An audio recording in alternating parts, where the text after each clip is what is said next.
Hi guys! For this video, magluluto ako ng munggo at kalabasa. Meron akong maliliit na dilis. At ang aking munggo.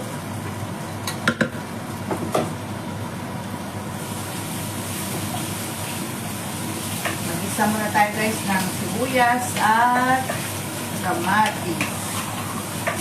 Meron din tayong magic sarap.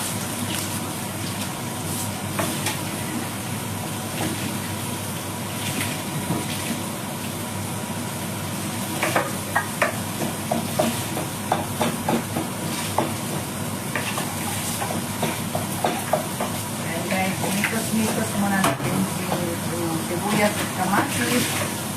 Tapos pag okay na, ilalagay ko itong aking dilis. Bro, see this one? Bro? Very smooth. Upo at kalabasa guys. Good night na sa mga mag-anak ko dyan. Tulog na kayo.